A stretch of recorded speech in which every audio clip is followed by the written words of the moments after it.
بسم الله الرحمن الرحیم. السلام علیکم دوستانو. د زړه علاج څنګه وکړو؟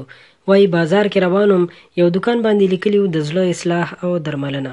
دغه دکان ته ننوتم، ومې لیدل چې سپینګیري خلک دي. هلته مې پوښتنه وکړه دلته د زړونو درملنه کیږي؟ یو راته وکتل، په مسکا یې راته وویل هو.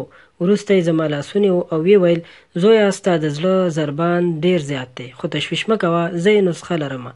وروسته مې وویل څنګه؟ هغه ویل په دې نړۍ کې بېلابېل زړونه شته، لکه سلیم زړونه، خسیس زړونه، سخت زړونه، نرم زړونه، مجروح زړونه، مغرور زړونه او فیاض زړونه، چې زه یې د ټولو دوا لرمه. ما وویل زر کوه وایه. هغه راته دا نسخه ولیکله، ای زویه ستا روزي تر مخه مقرر شوې، نو تشویش مه کوه. ستا دوست تر تا هم ډېر عاجز دی، نو مه ترې ډارېږه. ستا دشمن تر تا هم ضعیف دی، نو مه ترې ډارېږه. زړه له دریو شیانو پاک کړه: بدي، کینه او چل او فریب. زړه له دریو شیانو څخه ډک کړه: راستي، اخلاص او تقوا.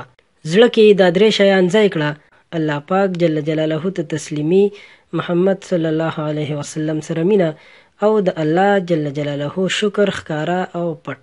درې شیان په یاد ولره: ذکر ویونکې ژبه، صبر لرونکې جسد، عارفانه عقل.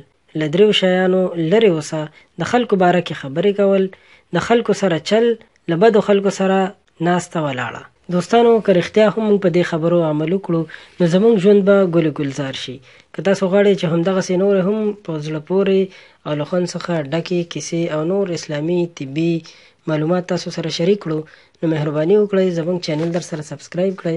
ورسره خوا کې د ګنټې نشان هم ووهئ چې زموږ د هرې نوې راتلونکې ویډیو سره تاسو ته خبر درکړل شي. مننه.